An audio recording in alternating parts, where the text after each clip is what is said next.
തിരുവനന്തപുരം കാര്യവട്ടത്ത് മകനെ പിതാവ് വെട്ടിക്കൊലപ്പെടുത്തി. ഉള്ളൂർക്കോണത്ത് ഉല്ലാസനെയാണ് വീടിനുള്ളിൽ വെട്ടേറ്റു മരിച്ച നിലയിൽ കണ്ടെത്തിയത്. സംഭവത്തിൽ പിതാവ് ഉണ്ണികൃഷ്ണൻ നായരെ പോലീസ് കസ്റ്റഡിയിലെടുത്തു. മേഘന മുരളി തിരുവനന്തപുരത്ത് നിന്നും വാർത്തയുടെ വിവരങ്ങളുമായി ചേരുന്നു. മേഘന, അങ്ങേയറ്റം ഞെട്ടിക്കുന്ന വാർത്തയാണ്. എന്താണ് ഉണ്ടായത്? പോലീസ് പറയുന്നത് എന്താണ്?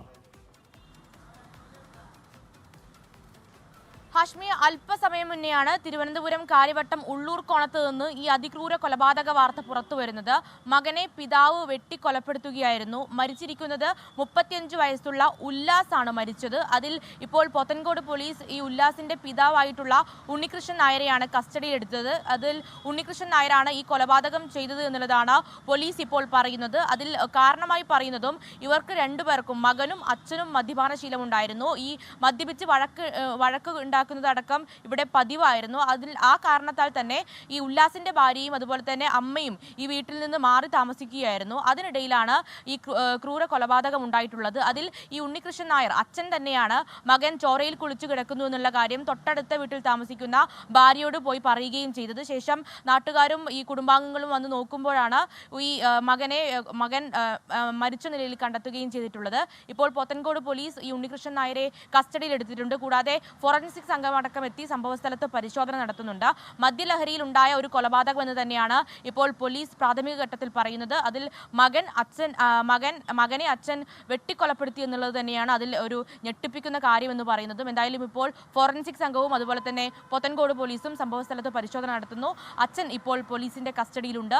ഈ മദ്യപാനത്തെ തുടർന്നുണ്ടായ ഒരു തർക്കം, അതിനുശേഷം കൊലപാതകം എന്ന് തന്നെയാണ് ഇപ്പോൾ പോലീസ് പറയുന്നത്. വീട്ടിൽ അച്ഛനും മകനും മാത്രമായിരുന്നോ മേഘന? ആഷ്മി, ഇതിന്റെ പശ്ചാത്തലം എന്ന് പറയുന്നത് ഈ രണ്ടുപേർക്കും, ഈ മകനും അച്ഛനും മദ്യപാനശീലം ഉണ്ടായിരുന്നു. അതുകൊണ്ട് തന്നെ ഈ മരിച്ച ഉല്ലാസിന്റെ ഭാര്യയും അതുപോലെ തന്നെ അമ്മയും ഉണ്ണികൃഷ്ണൻ നായരുടെ ഭാര്യയും ഈ വീട്ടിൽ നിന്ന് മാറി താമസിക്കുകയായിരുന്നു. ഈ മകനും അച്ഛനും മാത്രമായിരുന്നു വീട്ടിൽ താമസം. ഈ ഓണവുമായി ബന്ധപ്പെട്ടൊക്കെ വലിയ പ്രശ്നം, ഓണ ദിവസവും ഒക്കെ വലിയ പ്രശ്നങ്ങൾ വീട്ടിലുണ്ടായിരുന്നു എന്നുള്ളതാണ് നാട്ടുകാരും ഈ കുടുംബാംഗങ്ങളും ഒക്കെ നമ്മളോട് പറയുകയും ചെയ്യുന്നത്. അങ്ങനെ ഇവർ രണ്ടുപേരും മാത്രമായിരുന്നു വീട്ടിൽ താമസം ഉണ്ടായിരുന്നത്. അതിൽ ഈ ഭാര്യ താമസിച്ചിരുന്നത് തൊട്ടടുത്ത വീട്ടിൽ തന്നെയാണ്. ഈ വഴക്കൊക്കെ ഉണ്ടാകുമ്പോൾ തൊട്ടടുത്ത വീട്ടിൽ മാറി താമസിക്കാറുണ്ടായിരുന്നു എന്ന് ഇപ്പോൾ നാട്ടുകാരും പറയുന്നുണ്ട്. അങ്ങനെ ഇവർ രണ്ടുപേരും മാത്രമായിരുന്നു ഉണ്ടായിരുന്നത്. അങ്ങനെ ഈ കൊലപാതകം നടത്തുന്നു. അതിനുശേഷം ഈ പിതാവ് തന്നെയാണ് മറ്റൊരു വീട്ടിൽ താമസിക്കുന്ന ഭാര്യയോട് പോയി ഇങ്ങനെ ഒരു പ്രശ്നമുണ്ടായി, മകൻ മരിച്ചു എന്ന കാര്യം പറയുകയും ചെയ്യുന്നത്. അതിനുശേഷം വീട്ടിൽ പോയി നോക്കിയപ്പോഴാണ് ഈ ചോരയിൽ കുളിച്ചു കിടക്കുന്ന രീതിയിൽ മൃതദേഹം കണ്ടെത്തിയിട്ടുള്ളത്. ശേഷം പോലീസിൽ വിവരം അറിയിക്കുകയായിരുന്നു. ഈ മദ്യപാനം തന്നെയാണ് പ്രശ്നമായത്. ഈ മദ്യപാനം രണ്ടുപേരും മദ്യപിച്ച് തർക്കമുണ്ടായി. അതിനുശേഷം കൊലപാതകം നടന്നു, സംഘർഷം ഉണ്ടായി എന്നുള്ളതാണ് നമുക്ക് പ്രാഥമിക ഘട്ടത്തിൽ മനസ്സിലാക്കുന്നത്.